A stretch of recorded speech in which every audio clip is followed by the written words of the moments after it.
Jam 4 sore pada hari Kisi, grup perusahaan tiba-tiba menampilkan sebuah pemberitahuan. Karena proyek merek tahunan memasuki tahap krusial, malam ini semua orang kerja lembur seperti biasa. Tim proyek inti memperpanjang jam kerja hingga pukul 10. Begitu berita itu muncul, seluruh kantor langsung menjadi kacau. Tidak mungkin, hari ini Kisi, aku sudah memesan restoran. Pacarku sudah menungguku di pusat perbelanjaan, jauh di tim desain sebelah lebih sial. Dia baru saja pada pukul 3 sore meminta kurir mengantarkan seikat mawar besar. Sekarang dia memegang buket itu sambil duduk di mejanya. Ekspresinya seperti baru selesai menghadiri pemakaman cintanya sendiri. Sedangkan aku tidak serumit itu, karena aku tidak punya pacar di dunia nyata. Aku hanya punya satu orang yang sudah kujalani selama setengah tahun. Pasangan daring yang sampai kini belum pernah kutemu. Nama panggilan online-nya adalah Nanshan. Saat aku baru lulus dan masuk ke perusahaan, tidak tahu apa-apa. Sering mengirim beberapa hal di sebuah forum industri. Sekarang melihat kembali, masalah yang membuatku ingin menghapus akun dan melarikan diri. Balasan orang lain kepadaku biasanya dua jenis. Satu, mereka menyarankan aku mencari sendiri. Yang lain, mereka berkata tingkat seperti ini masih bisa masuk perusahaan konsultan. Hanya Nanshan yang berbeda. Dia akan menunjukkan di mana aku salah paham. Bagaimana data seharusnya dilihat.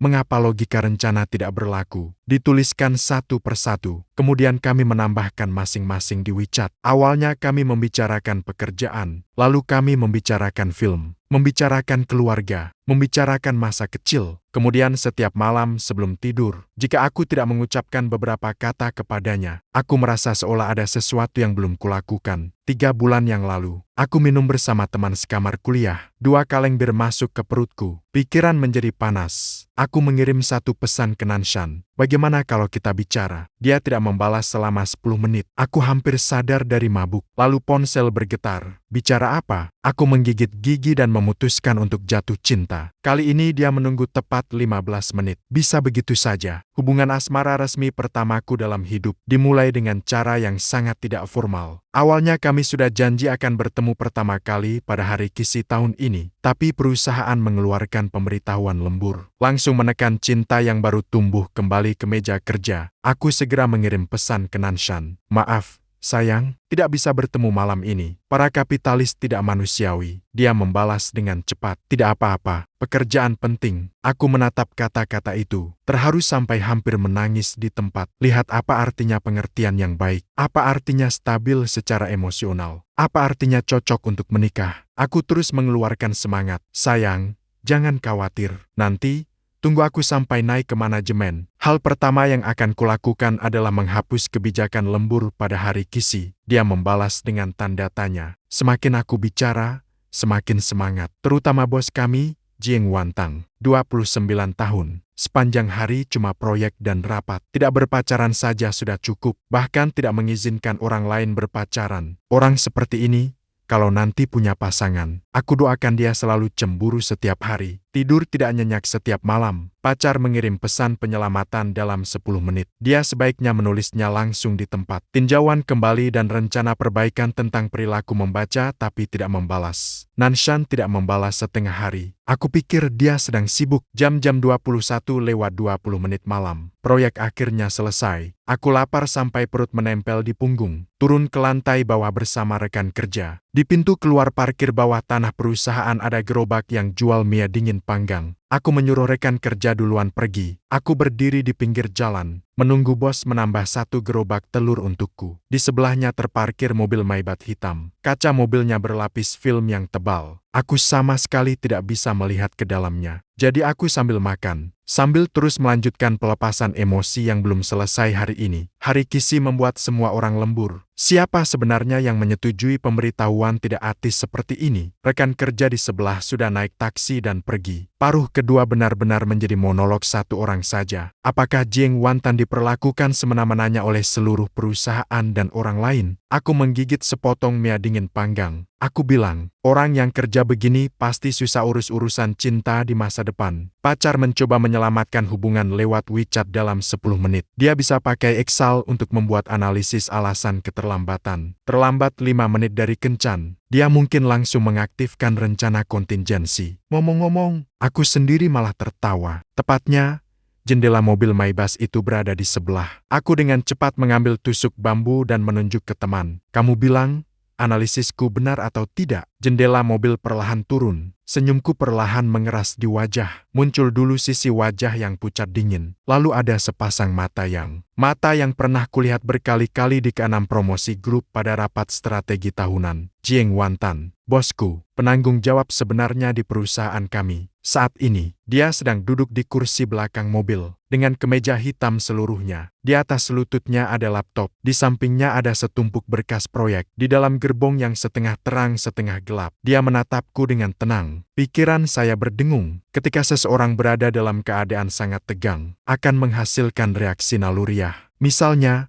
reaksi pertama saya bukan melarikan diri, tapi menundukkan kepala melihat kartu identitasku. Bagus, kartu kerja tidak terlepas menjadi merek liar. Foto departemen strategi, semua nama departemen lengkap. Aku perlahan menelan suapan terakhir mie dingin panggang ke dalam mulutku. Mengunyah 2 kali lalu menelan. Lalu memaksakan senyum paling profesional dalam hidupku. Kebetulan sekali, Pak Jieng, sopir di kursi pengemudi jelas-jelas menggelengkan bahunya. Jieng Wanda bersandar di kursi. Kebetulan, cukup kebetulan, kamu berdiri di samping mobilku selama 11 menit 47 detik. Dia menunduk melihat jam tangannya. Di antaranya 6 menit 23 detik menilai kehidupan cintaku. Mata saya mendadak gelap. Dia bahkan masih menghitung waktu. Pak Jieng, sebenarnya saya bisa menjelaskan apa? Dia bertanya dengan tenang. Menjelaskan kapan saya akan terus-menerus begadang di malam hari. Atau menjelaskan apa itu rencana perbaikan telah dibaca tapi tidak dibalas. Pikiranku berputar liar. Sebenarnya aku sedang melakukan riset pengguna. Dia mengangkat alis. Pengguna apa? Umpan balik nyata karyawan muda masa kini terhadap kebijakan manajemen perusahaan. Supir di depan akhirnya tidak tahan.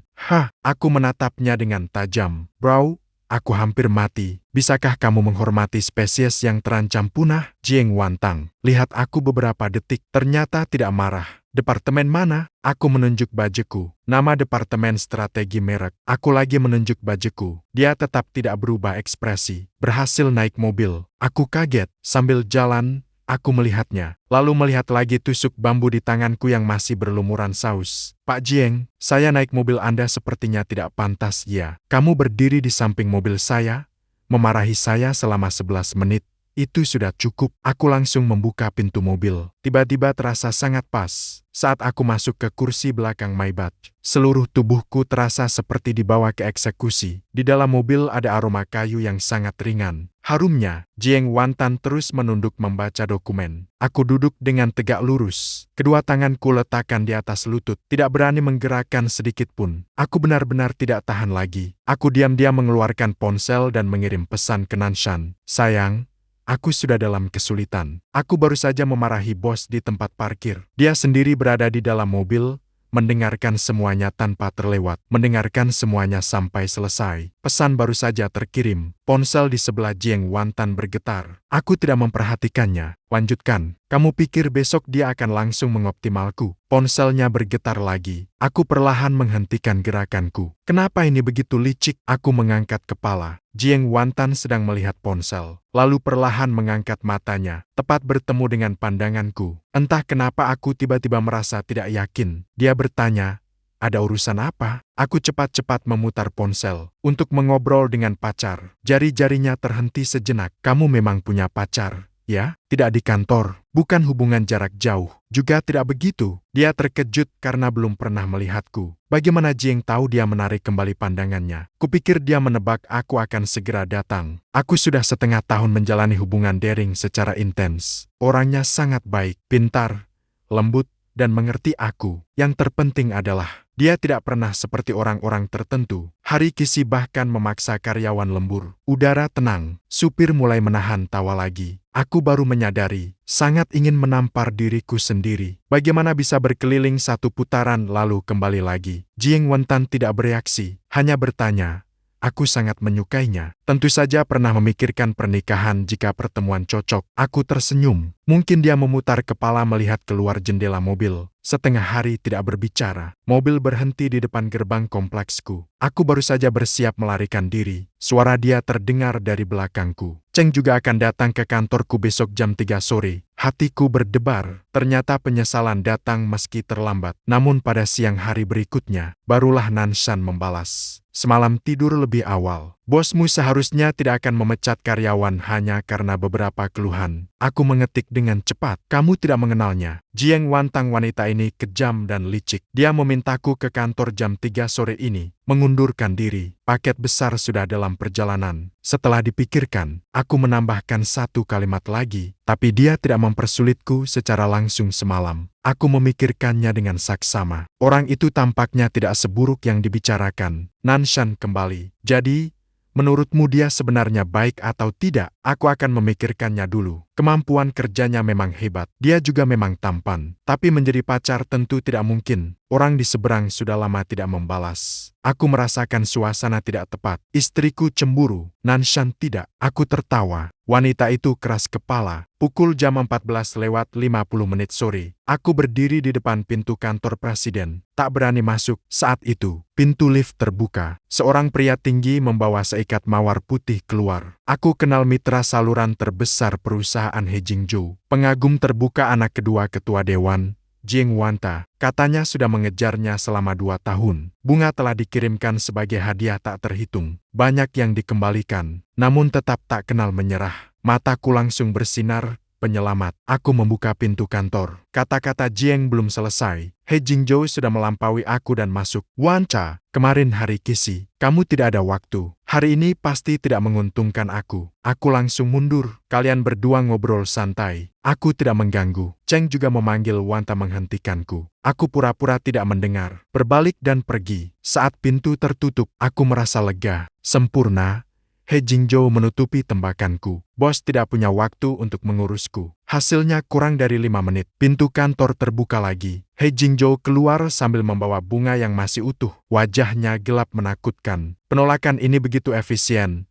Layak pujian bagi Jiang. Dia berhenti tiba-tiba saat lewat meja kerjaku. Aku menunjuk diriku sendiri. Baru tadi kamu mencari dia untuk pekerjaan apa? Dia mengerutkan alis. Akhir-akhir ini dia dekat dengan pria mana? Kalau dipikirkan, klien termasuk, bukan soal pekerjaan. Secara pribadi, aku tidak melihat dia menatapku. Dia kemarin mengantarmu pulang, kan? Aku terkejut. Bagaimana kamu tahu ada orang di tempat parkir yang melihat tatapannya? Seketika menjadi waspada. Kalian hubungan apa? Bos dan karyawan memang benar-benar. Aku berpikir sejenak, menambahkan kapitalis dan tenaga kerja. Dia tampaknya menghela napas lega. Sebelum pergi, dia menepuk bahuku. Bro, bantu awasi sedikit. Jika ada pria lain di sekitarnya, beritahu aku. Aku langsung mengiyakan. Mudah. Begitu dia pergi, Zhao mendekat dengan ekspresi rumit. Kamu bodoh. Kenapa kamu membantu He Jingzhou mengejar bos Jiang? Kalau tidak, Zhao menurunkan suaranya. Seluruh perusahaan bisa melihatnya. Bos Jiang kesal padanya. Lalu apa hubungannya dengan aku? Kakak Zhao menatapku selama 2 detik.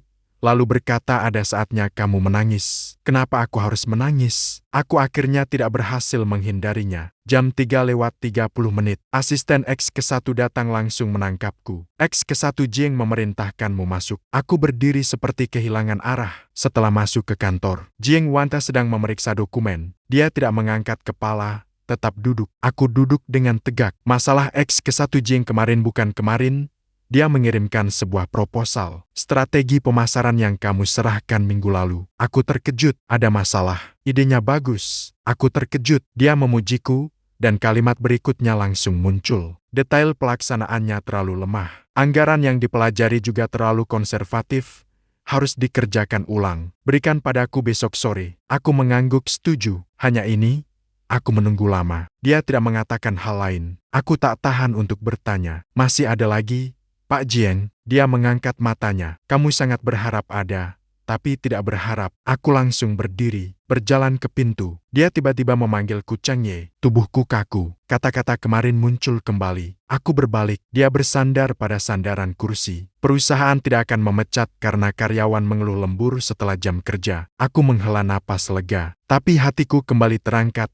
Lalu memarahi bos. Jauhkan diri dari mobil bos sedikit. Aku menggaruk tanah dengan jari kaki yang canggung. Mengerti, sudut bibirnya tampak melengkung. Bengkok keluar saja. Aku baru saja menarik pintu. Dia lagi berkata, masih ada apa lagi ketika aku menoleh. Aku tidak berumur 30. Aku terkejut. Dia berkata dengan tenang. 29. Ingat, Pintu ditutup rapat. Aku berdiri di koridor selama 5 detik penuh. Tiba-tiba terasa seperti Jiang Wantang. Orang ini ternyata tidak serumit yang diceritakan. Beberapa hari kemudian, perusahaan mengalami kejadian besar. Kami sedang berdiskusi dengan sebuah merek kecantikan domestik tentang proposal promosi tahunan. Hari sebelumnya, perusahaan kompetitor tiba-tiba mengeluarkan konsep yang sangat mirip. Klien langsung meragukan bahwa proposal kami bocor. Reaksi pertama internal perusahaan adalah memeriksa hak akses. Hasilnya sistem menunjukkan. Malam sebelumnya akun saya mengunduh seluruh berkas strategi. Aku terkejut total. Manajer departemen di ruang rapat menatapku. Cheng Ye, kamu mengunduh berkas tadi malam untuk apa? Untuk mengubah proposal di rumah. Apakah kamu mengirimkannya ke orang lain? Tidak ada komputer pribadi. Tidak ada apa-apa. Kalau memang masalah ya tetap masalah. Di sini, seorang teman kuliahku kebetulan bekerja di perusahaan kompetitor itu. Beberapa waktu lalu, seorang rekan kerja perempuan bernama Song Qian pernah mengejarku. Setelah aku menolak, hubungannya denganku memang tidak begitu baik. Saat itu tiba-tiba dia berkata, tapi minggu lalu aku melihat Cheng Ye bertemu dengan orang dari perusahaan itu. Mereka bertemu di kafe. Aku menengok ke atas dengan cepat. Itu teman kuliahku, Song Qian, mengangkat bahu. Aku hanya mengatakan bahwa tatapan orang-orang di sekitarku semakin rumit. Aku marah sampai tangan bergetar. Tapi pada saat seperti ini, semakin banyak menjelaskan malah terasa seperti bersalah. Pintu ruang rapat tiba-tiba terbuka. Jiang Wantang masuk. Semua orang langsung hening. Dia bahkan tidak menatapku. Langsung menanyai penanggung jawab IT. Log unduhan. Hanya dapat membuktikan kode perangkat yang digunakan akun. IT terkejut sejenak. Masih menyelidiki. Lanjutkan. Catatan pengiriman server kedua keluar. Catatan kontrol akses pintu semalam yang ketiga. Waktu pembuatan paling awal dari rencana pihak kompetitor keempat. Setelah dia selesai berbicara,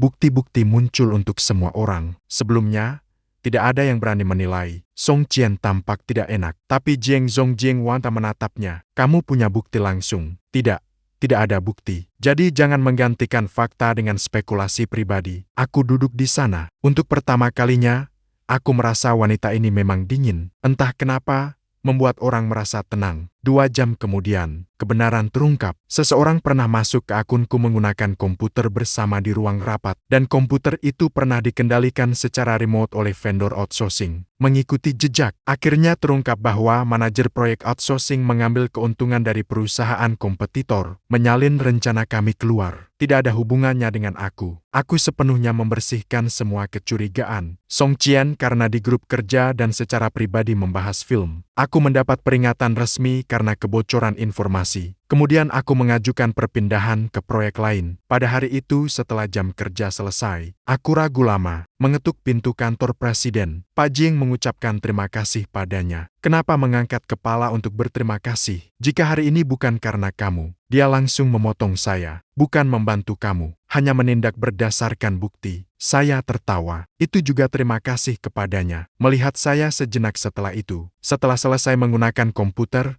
keluar dari akun. Jangan beri kesempatan lagi kepada orang lain. Sudah diingat, keluar dari kantor. Saya segera mengirim pesan ke Nanshan. Sayang, aku tiba-tiba menyadari bos kita memang baik. Balasan cepat sekali. Saya tidak menyadari bahaya dan terus melanjutkan. Hari ini ada yang menuduh saya membocorkan rahasia. Dia langsung menahan semua orang. Cukup tampan. Nanshan, bukankah kamu yang paling tidak suka dia? Dulu memang dulu. Sekarang saya memutuskan untuk mengurangi cercaan di masa depan. Sudah lama tidak ada balasan. Akhirnya saya merasakan ada yang tidak beres. Sayang, kamu tidak cemburu pada bos, kan? Dia tidak. Saya tidak bisa menahan tawa, berusaha bersikap keras. Sebagai ungkapan terima kasih, aku membeli sekotak teh yang sangat mahal. Bukan aku yang mengerti pilihan jauh. Katanya ayah Jiang Wantang suka. Awalnya rencananya akan dibawa ke kantor keesokan harinya. Ternyata malam itu Jiang Wantang menurunkan sebuah hard disk eksternal. Ada berkas klien di dalam ruang rapat. Asistennya tidak dapat menghubunginya. Aku kebetulan tahu tempat tinggalnya tidak terlalu jauh. Jadi aku dijadikan sukarelawan paksa. Pukul jam 19:30 malam. Aku membawa teh dan hard disk, berdiri di depan pintu rumah Jiang Wantang. Baru saja bersiap menekan bel pintu. Di belakangku tiba-tiba terdengar langkah kaki. Aku menoleh.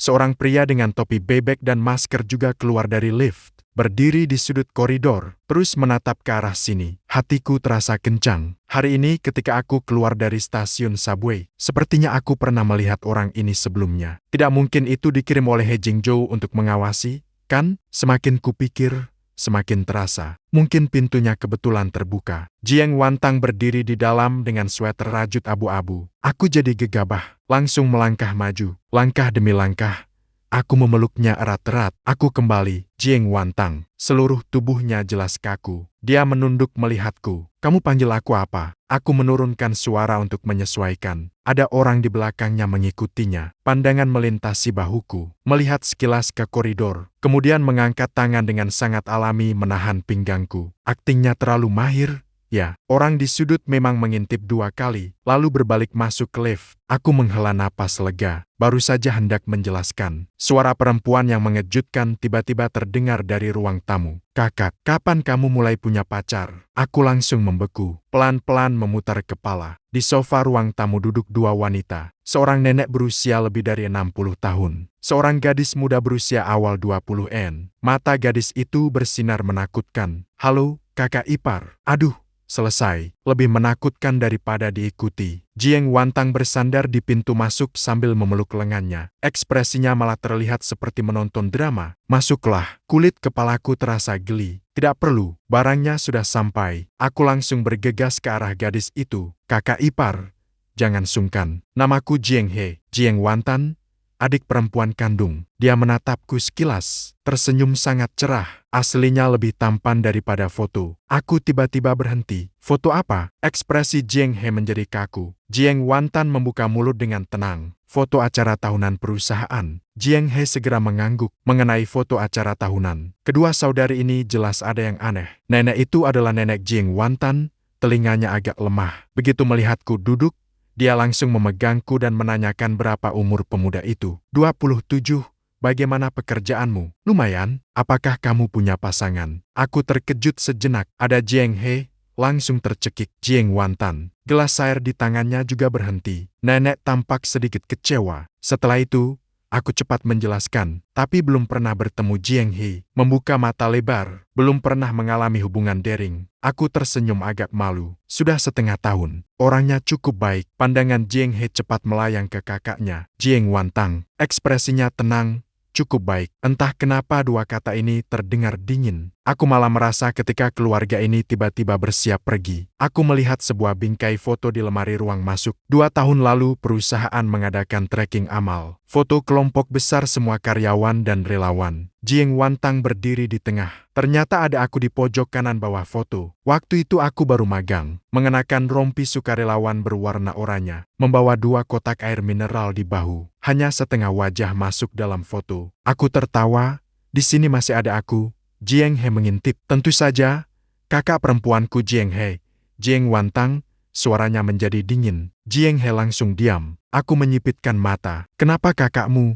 Jiang He tertawa kering. Kakakku punya banyak foto kegiatan perusahaan. Alasan ini terlalu buruk. Aku tidak menanyakan lebih lanjut. Sebelum pergi, nenek memaksa memberiku sekantong apel. Aku membawa barang turun. Semakin kupikir, semakin terasa tidak benar. Keluarga Jiang Wantang sepertinya sudah lama tahu tentangku. Hal yang lebih aneh masih di belakang. Sejak saat itu, aku selama 5 hari berturut-turut. Setiap pagi aku bisa melihat Maybach milik Jiang Wantan di gerbang kompleks perumahan. Hari pertama aku mengira itu kebetulan. Hari kedua aku mengira dia ada klien di dekat sana. Hari ketiga aku tak tahan menanya kepada sopir Lao Chan. Om Chan, bos Jiang akhir-akhir ini tiap hari lewat sini. Lao Chan melirik kaca spion. Mungkin lewat jalan yang sama. Aku membuka peta. Jiang Wantan tinggal di timur kota. Aku tinggal di barat kota. Perusahaan berada di tengah, agak ke utara, lewat jalan yang sama. Jalan ini begitu lurus sehingga bisa digambar segitiga. Hari keempat aku sengaja keluar setengah jam lebih awal. Mobil sudah terparkir. Hari kelima aku malah ganti ke warung sarapan lain. Berjalan 2 jalan, baru saja selesai membeli susu kedelai. Maybach yang familiar berbelok dari persimpangan. Berhenti perlahan di depanku. Lao Chan menurunkan jendela mobil. Pak Cheng, silakan naik mobil. Aku berdiri di pinggir jalan terdiam selama 10 detik penuh. Mobil ini tidak mungkin memang datang menjemputku, kan? Setelah duduk di kursi belakang, Jiang Wantan sedang membaca email. Aku menatapnya. Bos Jiang, rumahku dan rumah Ning tidak searah, kan? Mengetahui dia malah mengakui, aku jadi semakin tidak mengerti. Jadi Anda setiap hari ada proyek di sekitar sini? Proyek apa? Dia mengangkat matanya. Kamu bertanggung jawab atas keputusan investasi perusahaan. Satu kalimat saja sudah membuatku terjebak. Bos bilang ada proyek di sekitar sini. Kalau begitu pasti ada mobil proyek di sekitar. Saat mengemudi setengah jalan, ponselku berdering. Selamat pagi, Nanshan. Ujung bibirku tak sengaja tersenyum. Pagi, sayang. Jieng Wantang tiba-tiba menanyakan mengapa pacarku begitu bahagia. Dia mengangguk pelan. Entah kenapa, aku teringat lagi semua keanehan belakangan ini. Muncul sebuah dugaan yang sangat berani di kepalaku. Tidak mungkin. Mungkinkah dia benar-benar menyukainya aku? Aku cepat duduk tegak. Pak Jieng, aku harus segera menjelaskan sesuatu. Dia melihatku dan berkata, aku punya pacar. Dia tahu aku sangat menyukainya.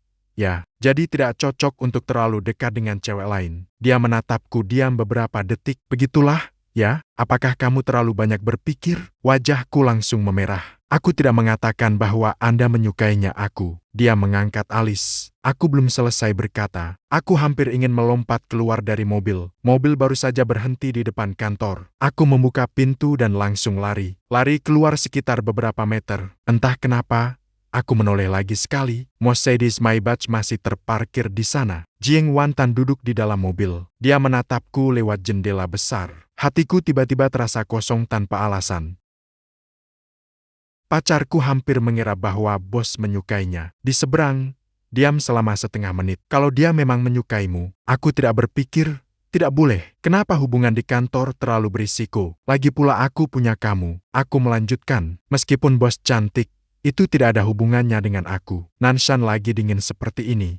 Ya, aku cepat mengirim. Aku paling suka kamu. Setelah lama, sudah tahu, aku akhirnya lega. Berpikir lama, aku memutuskan tidak bisa menunda lagi. Bagaimana kalau kita bertemu? Di seberang belum membalas sejak lama. Kamu tidak takut lagi? Takut, tapi tidak mungkin bicara sampai seumur hidup. Pacaran daring itu jelek. Aku juga mengakuinya. Kamu pandai bicara. Aku tertawa terbahak-bahak. Akhirnya kami sepakat bertemu Sabtu depan jam 7 malam. Bertemu di kafe sebelah planetarium selatan kota. Beberapa hari lalu aku gugup seperti menyiapkan pakaian untuk wawancara, memotong rambut. Bahkan aku tiba-tiba masuk ke gym dan latihan selama 2 hari. Setelah jauh tahu, hampir membuatmu tertawa terbahak-bahak. Apakah ini kencan atau audisi boyband? Kamu tahu apa? Rasa upacara saat pertama kali bertemu pasangan daring. Dia menggerutu. Aku tetap mengingatkanmu. Pacaran daring berisiko tinggi. Bagaimana kalau orang nyata berbeda 20 tahun dari bayanganmu? Aku menatapnya tajam. Dia belum pernah mengirimku foto. Jauh terdiam. Keberanianmu lebih besar dari yang kupikirkan. Sebenarnya aku juga takut, tapi kami sudah ngobrol selama setengah tahun. Nanshan tahu perutku tidak kuat. Dia tahu ayahku dirawat di rumah sakit tahun lalu. Dia tahu saat pertama kali aku bertanggung jawab penuh atas sebuah proyek. Malam itu aku gugup dan tidak tidur. Foto bisa dipalsukan, suara juga bisa dipalsukan. Tapi hal-hal yang terakumulasi sedikit demi sedikit selama setengah tahun itu, aku tidak merasa harus menjadi segalanya. Sabtu sore, sebenarnya aku sudah cuti. Tapi jam 3:30,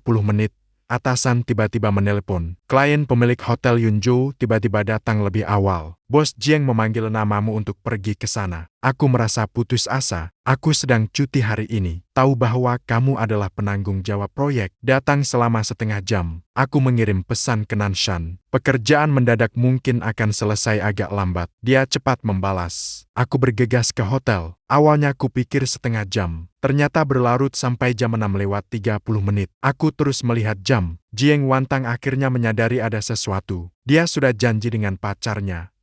Dia melirik jam. Kamu dulu pergi. Aku terkejut. Aku yang harus mengurus sisanya untuk klien. Ini tidak terlalu bagus, kan? Dia melihatku.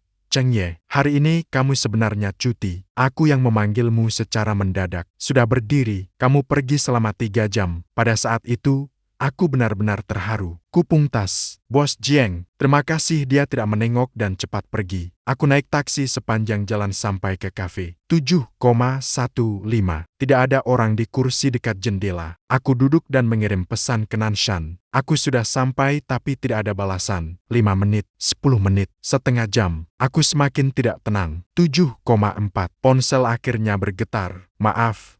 ada urusan mendadak. Hari ini tidak bisa pergi. Aku menatap layar, sangat kehilangan. Tapi aku tidak ingin marah padanya. Tidak apa-apa. Lain kali dia tidak membalas. Aku duduk sendirian di kafe sampai jam 8. Kemudian Kak Zhao datang menemuiku. Melihat aku sendirian, kata pertamanya dia bilang aku dibatalkan. Dia menghela napas. Aku sudah bilang sejak awal bahwa pasangan daringnya mungkin memang ada urusan. Aku segera membela dia. Kak Zhao menatapku lama. Kamu benar-benar jatuh cinta. Kita sudah ngobrol setengah tahun. Tidak mungkin langsung berseteru hanya karena sekali tidak bertemu. Dia menepuk bahuku. Bilang oke, yang penting kamu senang. Yang membuatku benar-benar meragukan identitas Nanshan baru 3 hari kemudian. Laporan kuartalan perusahaan. Aku tiba-tiba pergi ke ruang rapat untuk mengantar dokumen. Jieng Wantang berdiri di depan layar besar, sedang menjelaskan rencana bisnis kepada beberapa kepala departemen. Aku sudah meletakkan barang-barang dan bersiap pergi. Tapi saat sampai di pintu, tiba-tiba aku mendengar dia berkata, "Jangan dulu membuktikan bahwa kamu tidak salah.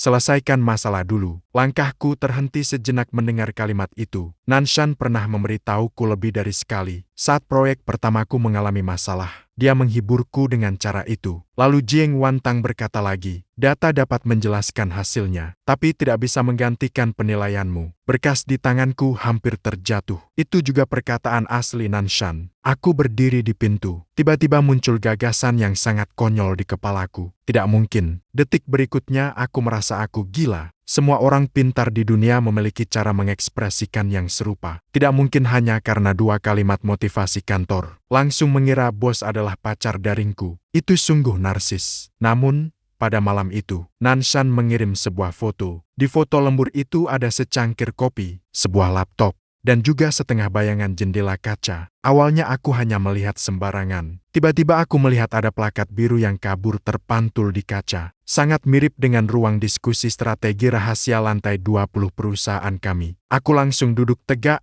memperbesar gambar berulang kali. Foto itu sudah menjadi mozaik, tapi semakin lama dilihat, semakin mirip. Aku bertanya, "Kamu kerja di mana?" Beberapa menit kemudian, kenapa dia tiba-tiba menanyakan itu? Penasaran soal keuangan. Aku jadi semakin tidak nyaman. Jieng Wantang kuliah di universitas jurusan keuangan. Setelah lulus, dia kembali untuk mengambil alih perusahaan keluarga. Apakah kebetulan ini terlalu banyak kebetulan? Keesokan harinya aku mulai diam-diam mengamati Jieng Wantang. Pagi jam 8:30, Nanshan membalas, "Selamat pagi." Aku mengangkat kepala. Di kantor, Jieng Wantang sedang menunduk melihat ponselnya. Jam 12, Nanshan pergi makan. 1 menit kemudian, Jieng Wantang mengambil ponselnya dan meninggalkan kantor. Jam 3 sore, aku memutuskan melakukan percobaan, mengirim sayang ke Nanshan. Hari ini aku tiba-tiba ingin mengundurkan diri. Beberapa detik kemudian, melalui kaca biru, aku menyalakan ponsel di atas meja Jieng Wantang. Dia mengambilnya. Ponselku bergetar bersamaan. Kenapa punggungku langsung berkeringat? Jauh lewat. "Kamu sedang apa?"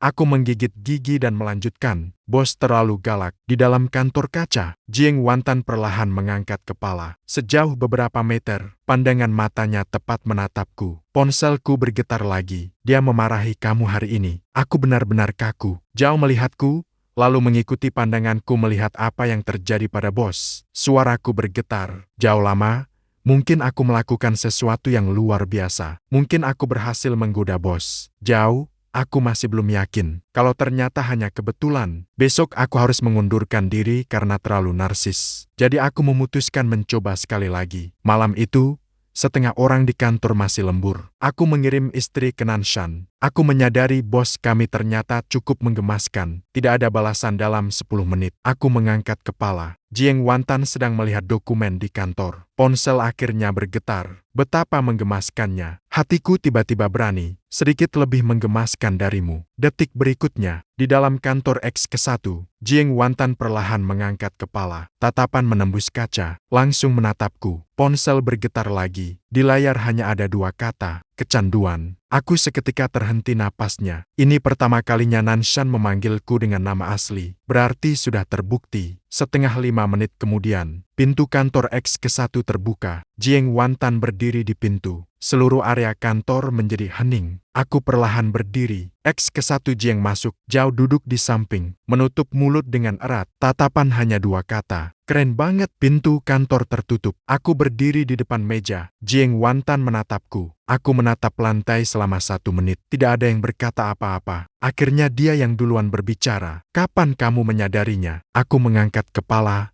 Harapan terakhir hancur total. Bagaimana foto di ponsel itu ditemukan hari ini? Kebiasaan bicara. Dia mengangguk tenang seolah sedang melakukan review proyek. Aku hampir gila. Bos Jiang, kenapa tidak memberitahu aku lebih awal? Dia bersandar pada sandaran kursi. Saat pertama kali kamu naik mobilku dan mengirim pesan ke Nanshan, baru kusadari itu kamu. Aku terkejut. Hari Kisi itu, sejak itu, aku tahu semua percakapan itu, termasuk aku memarahimu, termasuk mataku menjadi gelap. Apakah masih cukup waktu bagiku untuk mengundurkan diri sekarang? Dia akhirnya tersenyum sedikit. Tidak cukup waktu. Aku menutup wajah. Selama setengah tahun, aku memaki bos di depan bos, memberi analisis kepada bos. Bos memberitahu bos. Wanita seperti Bos Jiang ini jelas sangat sulit diajak bicara. Beritahu bos, seindah apapun bos, tidak ada hubungannya dengan aku. Ada satu lagi. Aku bahkan pernah berkata, dia hari ini memakai setelan putih. Sebenarnya cukup bagus. Sikapnya sangat baik. Mengingat hal ini, saya ingin melompat dari lantai 20. Biarkan saya mati. Jiang Wantang duduk di sisi lain sofa. Begitu parah. Tentu saja parah. Bagaimana saya akan menghadapi nanti? Bagaimana dulu saya menghadapi? Apakah ini bisa sama? Saya meletakkan tangan dan menatapnya. Pertemuan pertama itu. Kenapa kamu tidak pergi? Dia diam sejenak. Hotel Yunzhou. Saya terkejut. Tiba-tiba menyadari. Hari itu kami berdua berada di hotel klien itu. Jadi saya awalnya berencana menyelesaikannya dan pergi. Dia berkata, kamu dulu pergi. Saat saya selesai, sekitar jam 8 lebih. Tiba-tiba muncul. Saya takut kamu tidak bisa menerima. Saya tersenyum pahit. Sekarang saya sudah bisa menerima. Dia melihat saya setidaknya tidak pingsan. Saya duduk di sana selama 10 menit sebelum mengajukan pertanyaan terpenting. Lalu mengapa kamu selalu memutar jalan untuk menjemput saya? Dia tidak berbicara. Kenapa kamu ingat saya tidak suka ketumbar? Terus diam. Kenapa keluargamu tahu saya tapi tetap diam? Saya perlahan memejamkan mata. Jiang Wantang. Ini pertama kalinya saya memanggilnya dengan nama lengkap. Dia akhirnya mengangkat kepala. Kamu tidak mungkin sudah memperhatikanku sebelum mengetahui bahwa aku pacar Nanshan. Kan, sudah memperhatikanku? Ya, ekspresinya jelas terlihat tidak alami sesaat. Saya langsung duduk tegak. Benar. Dia berkata pelan, suara lebih pelan sedikit. Kapan isolasi suara kantor ini selesai? Dia langsung mengambil berkas saat jam kerja. Saya sampai tertawa karena marah. Baik, bos, tunggu saja sampai identitasku terbongkar. Saya malah tidak akan menghadapinya. Di dunia maya, dulu saya selalu memanggilnya sayang atau bebek. Secara offline, dia menjadi Bos Jiang. Rencana ini, lihatlah. Kedua identitas ini sangat terpisah. Dia malah terlihat sangat alami. Siang hari tetap mengirim kembali rencanaku. Malam hari tetap mengirimnya ke rumah. Ya, saya sengaja kembali memanggilnya Bos Jiang. Dia mengucapkan selamat malam setelah 10 menit. Saya tidak membalas selama 5 menit. Dia lagi menegur saya juga. Saya tertawa sampai berguling di tempat tidur. Kenapa panggilan saya salah? Saya sengaja memanggilnya Bos Jiang. Dia langsung mengabaikanku. Untuk pertama kalinya aku menyadari Bos Do ternyata begitu menyenangkan. Tapi yang sebenarnya membuatku bingung bukan dia menyembunyikan sesuatu dariku, melainkan aku tiba-tiba tidak tahu siapa yang sebenarnya aku suka. Nanshan Dering atau Jiang Wantang di dunia nyata. Nanshan akan memberitahu aku apa yang harus dilakukan saat aku paling cemas. Jiang Wantang akan muncul ketika semua orang meragukanku, meminta untuk melihat bukti dulu. Nanshan mengerti kelemahanku. Jiang Wantang tahu kemampuanku. Satu yang membuatku terbiasa mengobrol setiap hari. Yang lain tidak tahu sejak kapan. Sudah perlahan-lahan masuk ke dalam kehidupan nyata saya. Kemudian aku menyadari masalah ini sebenarnya sangat bodoh. Mereka selalu satu orang. Hanya saja aku masih butuh waktu. Menyatukan dua citra yang sangat berbeda menjadi satu. Tepat pada saat ini, He Jingzhou muncul lagi. Perusahaan mengadakan acara minum bersama channel. He Jingzhou juga datang. Dia melihat aku terus berada di samping Jiang Wantang. Wajahnya tidak begitu baik. Di tengah acara, dia langsung memanggilku ke teras. Chang Ye, kamu akhir-akhir ini terlalu dekat dengan Wantang ya. Kerja hanyalah kerja. Aku memang sudah muak padanya. Kali ini tiba-tiba tidak ingin mundur. Ada juga hubungan pribadi. Matanya menjadi muram. Maksudnya apa? Secara harfiah, kamu suka dia. Aku tidak menjawab. Anggap saja itu setuju. He Jingzhou terdiam sejenak, tidak menjadi gila. Hanya berkata dengan tenang. Kamu tahu berapa banyak perbedaan kalian? Aku mengerutkan alis. Berapa banyak perbedaan? Dalam lingkaran sumber daya keluarga, kamu sangat unggul. Tapi Wantang tumbuh dengan kehidupan yang berbeda darimu. Dia menatapku. Apakah kamu yakin yang kamu suka adalah dia? Atau kamu menikmati menjadi disukai oleh wanita sehebat itu? Kalimat itu langsung menancap di hatiku. Bukan karena dia benar, tapi karena aku juga pernah bertanya pada diriku sendiri. Apakah aku dan Jiang Wantang benar-benar bisa melanjutkan hubungan ini? Bagian akhir pesta minum. Aku jelas tidak fokus. Jiang Wantang cepat menyadari apa yang dia katakan. Tidak ada apa-apa. Dia menatapku.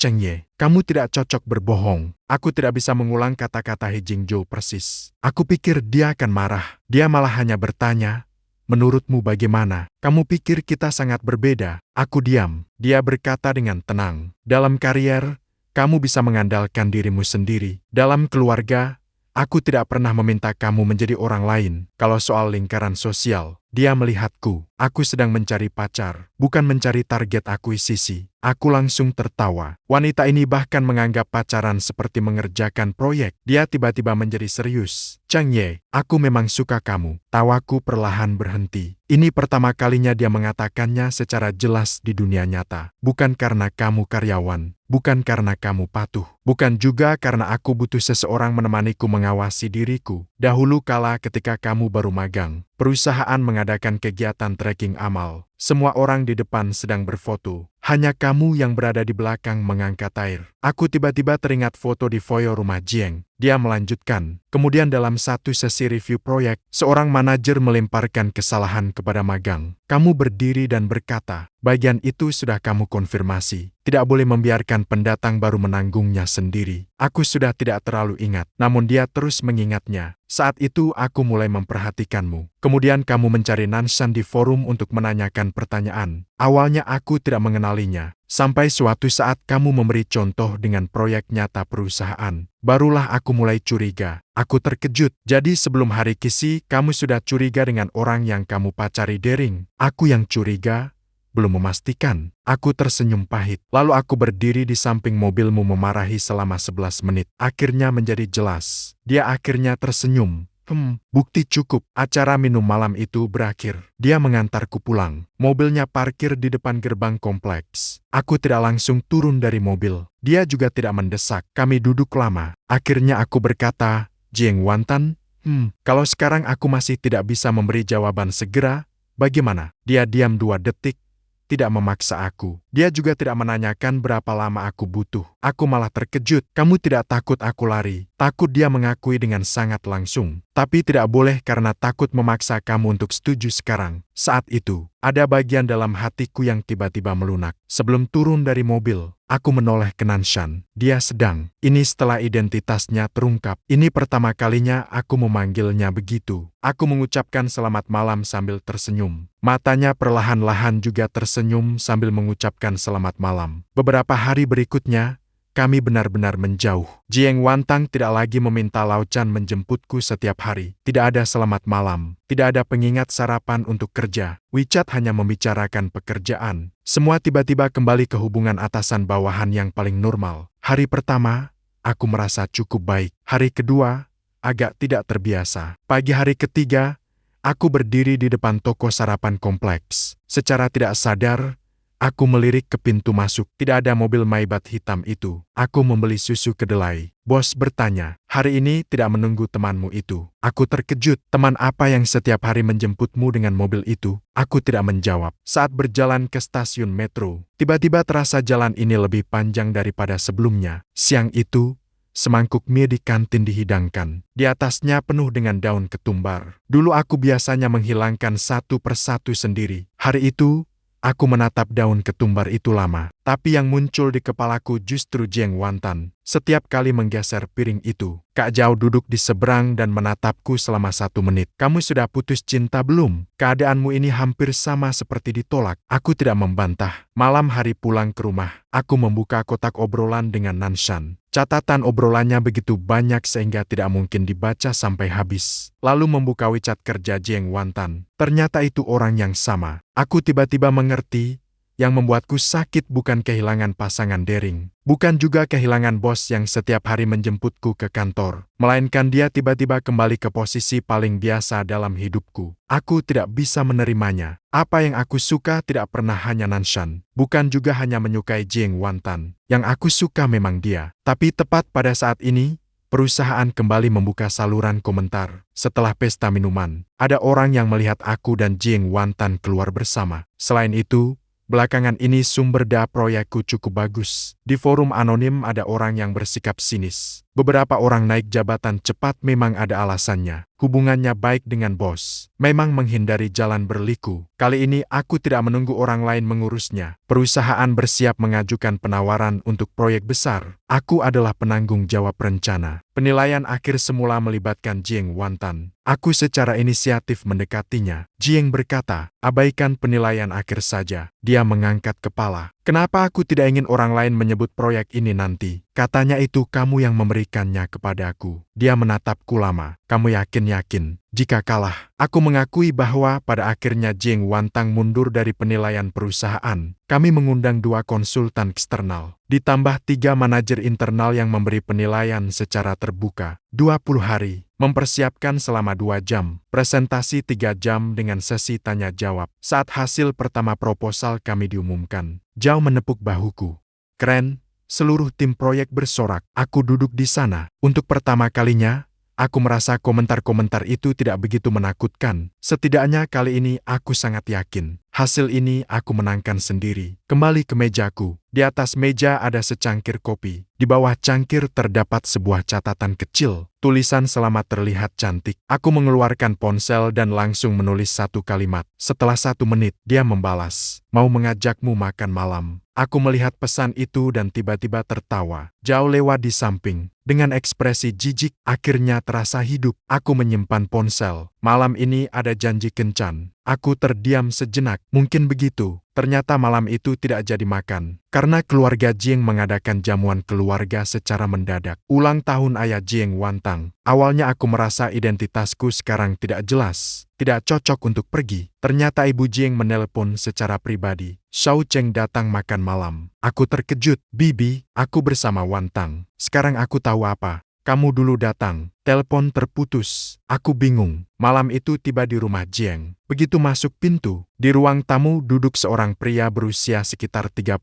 tahun. Aku pernah bertemu Gu Cheng, sahabat lama keluarga Jiang. Dia juga orang yang belakangan ini keluarganya berusaha mencocokkan Jiang Wantan. Dia berdiri, tersenyum, dan berjabat tangan denganku. Manajer Cheng, senang bertemu Anda. Saat Pak Gu makan, aku bisa jelas merasakan Gu Cheng terlalu akrab dengan keluarga Jiang. Dia tahu apa yang disukai keluarga Jiang. Dia tahu di mana Jiang Wantan bersekolah saat kecil. Bahkan dia tahu cerita ketika dia berusia 16 tahun jatuh dari sepeda ke taman bunga. Aku tidak bisa menyela 1 kalimat pun. Perbedaan kelas sosial itu. Sekali lagi, perbedaan itu tampak sangat jelas di depanku. Setelah makan, aku pergi ke balkon untuk menghirup udara. Gu Cheng juga keluar. Apakah tidak apa-apa kalau kita mengobrol sebentar? Dia bersandar pada pagar tanpa rasa permusuhan. Justru dia tersenyum dan menanyakan padamu. Benarkah kamu mengira Jiang Wantan memperhatikanmu secara tiba-tiba pada hari kisi? Aku terkejut. Maksudnya apa? Aku sudah melihat setelan jas itu 2 bulan yang lalu. Seluruh tubuhku membeku. 2 bulan yang lalu, dia makan bersama ibuku. Sambil pergi mengambil. Saat itu aku masih bertanya untuk siapa jas itu dibeli. Dia bilang itu untuk acara perusahaan. Di kepalaku seakan ada sesuatu yang tiba-tiba menyala. 2 bulan yang lalu. Saat itu keluarganya belum memaksa dia membawa pacarnya pulang. Setelan jas yang ukurannya pas itu. Kenapa setelan itu sudah ada di tangannya 2 bulan sebelumnya? Gu Cheng melirikku. Manajer Cheng, kamu cukup pintar dalam pekerjaan. Tapi dalam urusan perasaan, sepertinya reaksimu agak lambat. Dia selesai bicara, lalu pergi sambil tertawa. Aku berdiri di balkon, hanya ada satu kalimat di kepalaku. Kenapa harus di jalan pulang aku? Aku duduk di kursi penumpang depan. Jieng Wantang mengemudi. Aku langsung menanyakan setelan jas itu. Jari-jarinya sedikit mengerut. Bagaimana Gu Cheng bilang 2 bulan lalu sudah pernah melihat mobil itu dalam keadaan tenang. Aku menoleh ke arahnya. Bukan sesuatu yang diambil secara administratif sementara. Dia diam. Jieng Wantang menjelaskan lampu merah. Dia menghentikan mobil dan melirikku. Beberapa hari berlalu, kemudian lagi beberapa hari, aku tertawa karena marah. Berapa banyak lagi yang sebenarnya kamu sembunyikan dariku? Ternyata sudut bibirnya ada sedikit senyum. Tidak banyak. Jadi sekarang kamu bilang malam ini tidak cocok. Kenapa? Hari ini ulang tahun ayahku. Aku menyadari, jadi besok aku akan kembali duduk di kursi. Aku ingin melihat apa lagi yang akan terjadi besok. Tapi kebetulan keesokan harinya ada jamuan perayaan perusahaan. Pihak manajemen dan karyawan inti dari mitra kerja hadir. Jieng Wantang mengenakan gaun panjang hitam. Berdiri di antara kerumunan, tidak tahu siapa, mendengar beberapa desas-desus, menyusul hingga paruh kedua. Seorang bos pihak mitra tersenyum bertanya, Pak Jieng, mendengar bahwa manajer Cheng. Awalnya Anda hanya memanggilnya untuk mengatasi pacar palsu di rumah. Sekitar langsung menjadi hening. Saya juga berhenti. Lawannya jelas menyadari pertanyaannya agak ceroboh. Cepat memperbaikinya. Saya juga mendengar teman menyebutkan satu kalimat. Jika tidak tepat, jangan keberatan. Ya, Jieng Wantang tetap tenang. Tidak salah, saya terdiam sejenak. Dia melanjutkan, awalnya memang palsu. Saya menundukkan mata, lalu dalam 1 detik, dia kembali berkata tidak bisa dipalsukan. Hanya hari pertama, saya tiba-tiba menengok ke atas. Seluruh ruang jamuan menjadi menakutkan sunyi. Dia sedang menatap saya. Setelah pertama kali dia menemani saya pulang. Saya tidak pernah berpikir mencari orang lain lagi. Di sebelah, Ibu Jieng tak tahan lagi. Kamu masih di hari pertama. Padahal kamu sudah lama memikirkan aku. Saya benar-benar kebingungan. Wajah Jieng Wantang akhirnya berubah. Pikiranku terasa seperti tersambar petir. Sudah sejak dulu apa maksudnya? Jieng Wantang jelas tidak ingin berbalik lagi di depan semua orang. Meninggalkan aula pesta. Aku bahkan tidak berpikir. Langsung mengejarnya keluar koridor hotel. Dia berjalan sangat cepat. Aku berhasil mengejar Jieng Wantang. Dia berhenti. Hari ini harus jelas apa yang harus dikatakan. Kapan kamu mulai suka aku? Dia tidak berbicara. Aku berkeliling ke depannya. Masih ada jas dan ketumbar. Kenapa keluargamu sudah lama mengenalku sepenuhnya? Dia menatapku dalam diam lama. Akhirnya dia menghela napas. Apakah kamu masih ingat kegiatan sosial perusahaan saat magang tahun itu? Gambaran foto itu muncul di kepalaku. Air mineral dengan rompi oranye. Aku ingat sedikit. Hari itu semua karyawan berfoto bersama di depan. Dia bilang kamu sendirian di belakang membantu relawan mengangkat air. Kemudian hujan turun. Kamu memberi jas hujanmu kepada seorang relawan yang lebih tua. Aku sama sekali tidak ingat. Dia malah ingat dengan jelas. Kemudian ada sekali lagi penilaian pemasok. Seorang klien berkata di depan semua orang, aku masih begitu muda. Apakah aku bisa memahami data? Aku jadi teringat tentang hal itu. Saat itu Jieng Wantang baru saja resmi mengambil alih perusahaan. Banyak orang di luar menganggap dia hanya anak perempuan bos. Klien itu terutama tidak sopan. Dia langsung berkata, Nona Jieng begitu muda. Bisakah proyek sebesar ini benar-benar diputuskan olehnya? Seluruh ruang rapat tidak ada yang bersuara. Saat itu aku baru saja menjadi karyawan tetap. Aku bahkan tidak tahu kenapa aku salah langkah. Langsung memindahkan komputer itu. Jika Anda meragukan rencana itu, aku bisa memperagakan data lagi. Tapi jika hanya karena Jieng masih muda, maka otomatis dianggap tidak profesional. Itu tidak ada hubungannya dengan rencana. Kemudian atasan memarahi aku karena terlalu blak-blakan. Aku sudah lama melupakan hal itu. Jieng Wantang malah berkata, saat itu banyak orang di perusahaan menunggu aku membuat kesalahan. Mereka memanggilku Jieng X1 secara formal. Namun di belakang mereka menganggap aku hanya mengandalkan ayahku. Kamu adalah orang pertama yang berdiri. Aku terkejut. Aku hanya merasa apa yang dia katakan salah. Aku tahu dia berkata dengan suara pelan. Karena kamu tidak merasa telah melakukan apa-apa. Aku terus mengingatnya. Kemudian aku mulai memperhatikanmu. Aku menyadari kamu sangat suka uang. Suasana yang baik langsung hancur setengah. Dia malah menahan tawa. Gaji telat 1 hari, lalu menanyakan ke keuangan tentang undian rapat tahunan yang memenangkan tablet senilai 3.000 yuan. Lari ke bagian administrasi menanyakan apakah bisa diuangkan. Jangan ngomong lagi. Tapi dia menatapku. Kamu memang suka uang, tapi tidak pernah mengambil WM bos yang tidak seharusnya. Menambah ke 200. Keesokan harinya,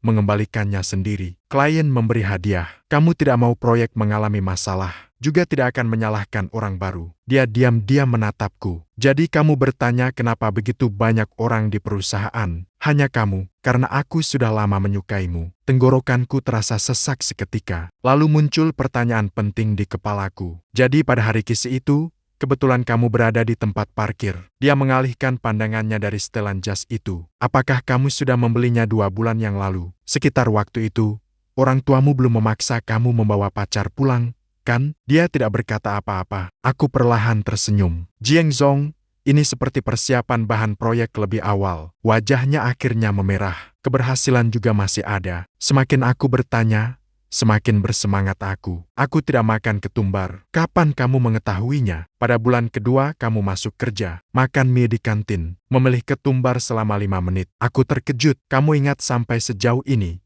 Ya, jadi kamu bilang dimakan malam kantor, yang palsu-palsu itu memilih aku. Karena ingatan yang bagus. Bagian yang palsu itu sebenarnya nyata. Penampilannya masih cukup menarik. Dia akhirnya mengangkat matanya. Ini memang benar. Aku tertawa terbahak-bahak. Ternyata sejak awal, aku pikir aku hanya kebetulan terjebak dalam lembur dadakan. Namun dia tetap tenang. Sudah menyiapkan ini lama. Aku menatapnya. Lalu kenapa kamu tidak langsung mengejarnya? Diam beberapa detik karena aku atasanmu. Tawaku sedikit terhenti. Dia berkata, aku tidak tahu apakah kamu akan merasa. Aku menggunakan posisiku untuk memaksa kamu menerima. Lagi pula kamu selalu bilang tidak suka cinta kantor. Jadi aku tidak punya hak untuk menuntutmu merespon. Saat ini, aku tiba-tiba mengerti semuanya. Pertemuan tak sengaja di hari kisi. Jas yang sudah disiapkan di mobil yang lewat. Perasaan yang disembunyikan selama bertahun-tahun. Dia mendekat dengan hati-hati langkah demi langkah. Takut menjadi terlalu mendadak. Aku takut menakut-nakutinya. Aku bahkan menyembunyikan rasa suka dengan terkendali namun lembut. Hatiku tiba-tiba terasa lembut tak terhingga. Jiang Wanta, lalu sekarang, apakah janji pacar palsu masih berlaku? Dia menggelengkan kepala. Sudah berakhir lama. Baiklah, aku mengulurkan tangan untuk menandatangani lagi. Dia sedang menandatangani kontrak cinta resmi. Dia melihat batas waktuku. Aku pura-pura mempertimbangkan dengan serius berapa lama jangka panjangnya. Secara prinsip, kedua belah pihak tidak memiliki pelanggaran besar. Perpanjangan otomatis. Dia tak bisa menahan tawa. Apa yang dianggap pelanggaran besar? Aku menghitung satu persatu, tidak bisa sembarangan mengatakan selesai. Kedua, tidak boleh menggunakan laporan kerja untuk dendam pribadi. Ketiga, setelah itu tidak boleh cemburu. Langsung katakan, tidak boleh lagi mencari alasan proyek di sekitar. Setiap hari mengelilingi setengah kota untuk menjemputku. Wajahnya memerah seketika. Berhasil karena aku tertawa. Masih ada satu lagi. Apa? Setelah aku meraih tangannya. Jangan biarkan aku menebak apakah kamu suka aku. Langsung katakan. Dia melihat tangan kita yang berpegangan. Beberapa detik kemudian, aku mengangkat kepala. Aku suka kamu. Kali ini tidak ada Nanshan, tidak ada WeChat, tidak ada status bos. Dia berdiri tepat di depanku, menatap mataku dengan serius. Chang Ye, aku suka kamu. Aku tiba-tiba merasa semua keraguan sebelumnya. Selamat malam, semua ujian sudah terjawab. Aku menggenggam erat tangannya. Itu kebetulan.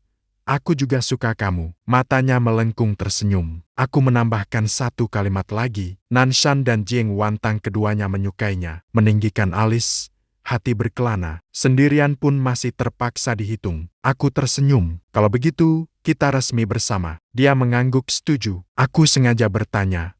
Kali ini ada uang lembur tidak? Dia akhirnya tertawa karena marah.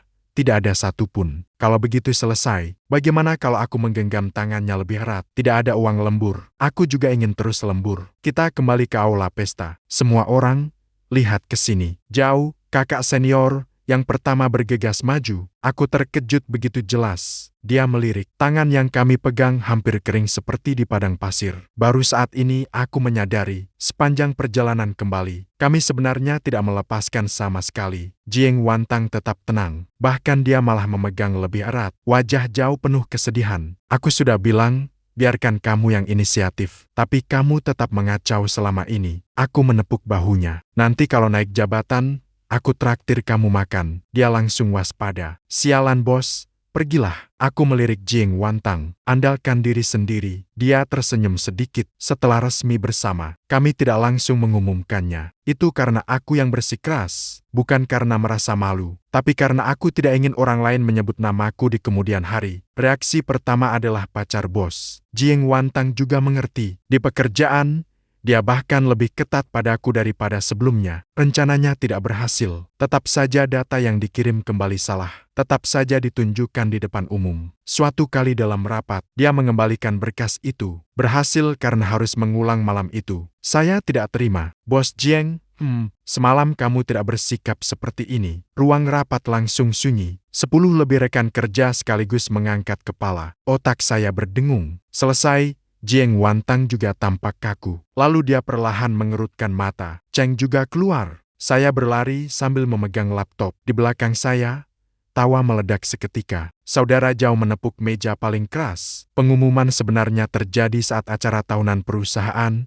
Di layar besar sedang ada undian. Hadiah utama adalah laptop model terbaru. Saya mengangkat kedua tangan berdoa. Tolonglah, tahun ini pasti dapat aku. Jiang Wantang duduk di barisan pertama. Telepon saya bergetar tiba-tiba di meja tim proyek. Dia mengirim pesan ingin hadiah utama. Tentu saja tidak akan dapat. Aku akan membelikanmu. Jangan tanya kenapa hadiah yang didapat terasa memiliki jiwa. Dia masih kekanak-kanakan. Para kapitalis tidak mengerti kebahagiaan rakyat pekerja. Baru saja dikirim. Layar besar panggung tiba-tiba berkedip. Detik berikutnya kotak obrolan kami langsung diproyeksikan di depan seluruh perusahaan. Seluruh aula pesta menjadi sunyi mati. Sunyi mati dalam arti sebenarnya. Petugas jelas salah menyiapkan. Yang paling menakutkan dari proyeksi bukan isi cat, adalah catatan. Catatan Jiang Wantan untukku. Versi pacar yang suka ngomong kasar. Aku memanggilnya istri Nanshan. 3 detik kemudian seluruh ruangan meledak. Astaga, benar-benar terlanjur. Siapa Nanshan? Intinya, Jiang punya pacar. Zhao berdiri. Bilan memang begitu. Aku sudah menutup wajahku. Ingin langsung mati di tempat. Jiang Wantan tetap sangat tenang. Langsung mengangkat mikrofon. Karena sudah terlihat, tidak akan menjelaskannya. Ada yang berani memanggil Jiang sebagai manajer Cheng. Benar-benar pacar Anda. Dia melirik kepadaku.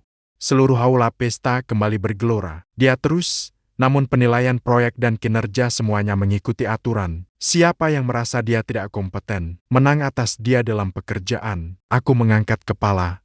Hatiku tiba-tiba terasa sangat nyaman. Dia tahu apa yang paling kuperhatikan. Bukan soal ada tidaknya orang yang tahu kita berpacaran. Tapi apakah orang lain akan menolak kemampuanku karena itu? Acara tahunan selesai. Kita berjalan bersama ke tempat parkir. Aku tak tahan untuk mengeluh. Semua salahmu. Kenapa catatanmu begitu aneh? Mana yang aneh? Apa itu versi mulut lepas? Dia membalas, bukan mulut berlebih. Aku cukup mengerti. Dia mengangguk. Jadi besok He Jingzhou mengajakku makan. Langkahku langsung terhenti. Dia mengajakmu untuk apa? Dia tertawa. Kamu tidak cemburu. Aku diam dan melangkah 2 langkah. Tapi tetap tak tahan. Kamu tidak boleh pergi. Dia tertawa lebih jelas. Berhasil karena hari kisi itu. Apakah kamu berharap aku akan selalu cemburu setiap hari? Aku teringat beberapa bulan lalu berdiri di samping Maibach. Diriku yang terus mengeluarkan kata-kata secara gila. Diam seakan-akan dia memegang tanganku. Selamat. Sudah tercapai. Aku tidak mengalah pada siapapun. Dia mulai menghitung 6 bulan hubungan daring tanpa mau bertemu. Berdiri di samping mobilku, memarahiku selama 11 menit. Dia berkata langsung bahwa dia pasti tidak akan suka bos. Setelah terbongkar, dia masih membuatku menunggu jawabannya. Sekarang dia masih melarangku makan dengan orang lain. Jika dihitung begitu, memang terasa dia berhutang banyak padaku. Segera alihkan pembicaraan. Pak Jiang, kenapa? Jika pada hari kisi perusahaan tidak lembur, apakah kita tidak akan bertemu dia? Kupikirkan, apakah tetap online atau menjadi nyata? Dia menatapku secara nyata. Aku juga akan mencari cara. Aku tersenyum. Jadi sejak awal aku tidak bisa melarikan diri. Tidak bisa melarikan diri. Musim semi tahun kedua, aku dipromosikan menjadi direktur proyek. Selama seluruh proses penilaian, Jiang Wantang sepenuhnya menghindar. 2 wakil direktur, 3 konsultan eksternal memberi nilai secara terbuka. Pada hari hasil diumumkan, aku berlari ke ruang kantornya dengan surat penunjukan. Pak Jiang menggerutu. Mulai sekarang tidak boleh dipanggil karyawan biasa lagi. Dia mengangkat kepala. Apa sebutannya? Muda dan berprestasi. Manajemen ada urusan lain di luar. Aku tidak bergerak, mengeluarkan 2 formulir reservasi dari saku, meletakkannya di atas mejanya. Dia menunduk, memesan pendaftaran pernikahan selama setengah hari tanpa berkata apa-apa. Saat mengangkat kepala lagi, tatapannya jelas berubah. Maksudnya apa? Perpanjangan kontrak apa? Perjanjian kerja seumur hidup. Dia menahan tawa. Jangka waktu seumur hidup, denda pelanggaran. Aku berpikir sejenak, rumah, mobil, kartu gaji. Akhirnya dia tertawa. Kalau begitu kamu cukup dirugikan. Tidak ada pilihan. Aku mengangkat tangan. Siapa yang membuatku dulu berdiri di samping mobilmu dan memarahi selama 11 menit? Mungkin saat itu kamu sudah mulai membenciku. Dia berdiri dan berjalan ke depanku, merapikan kerahku untukku. Bukan lebih awal. Aku tersenyum, mengenakan rompi oranye sambil bersenandung. Aku menatapnya. Jieng Wantang, kamu memang sudah merencanakan ini sejak lama. Jadi, aku menggenggam tangannya. Aku menyerah. Sudut mulutnya terangkat. Kalau begitu, ayo pergi. Mau kemana untuk mendaftar? Tidak masuk kerja hari ini. Aku akan mengajukan cuti untukmu. Mataku berbinar. Daishin menutup mata sambil bertanya lagi tentang pemotongan gaji. Aku tertawa terbahak-bahak. Keputusan ada pada bos. Keluar dari kantor. Ponsel bergetar sebentar. Itu pesan dari Nanshan. Berani lagi tidak menyebut bos di belakang. Aku melirik orang yang berjalan di samping. Aku menunduk membalas. Saat ponselnya berbunyi, langkahku terhenti. Aku segera menambahkan satu lagi. Lagi pula, pulang ke rumah aku bisa menenangkan dia. Dia menatapku dengan tajam. Aku tersenyum sambil menggenggam erat tangannya. Tiba-tiba terasa bahwa pemberitahuan lembur pada hari Kisi tahun itu ternyata tidak seburuk yang kupikirkan saat itu. Karena kalau bukan hari itu, aku mungkin baru akan mengetahuinya lama kelak. Teman daring yang menemani aku begadang mengajari cara membuat proposal, mendengarkan keluh kesahku tentang bos, Nanshan, dan orang di dunia nyata yang berwajah dingin. Dia membuatku mengulang laporan, menutupi keraguan untukku. Jieng Wantang yang setiap hari berkeliling setengah kota menjemputku ke kantor. Dari awal sampai akhir, orangnya tetap sama. Yang lebih absurd adalah, aku memarahinya langsung di depan mataku selama 11 menit 47 detik. Dia malah bersedia pergi bersamaku untuk mengurus surat nikah. Kalau dipikir-pikir, memang aku yang untung.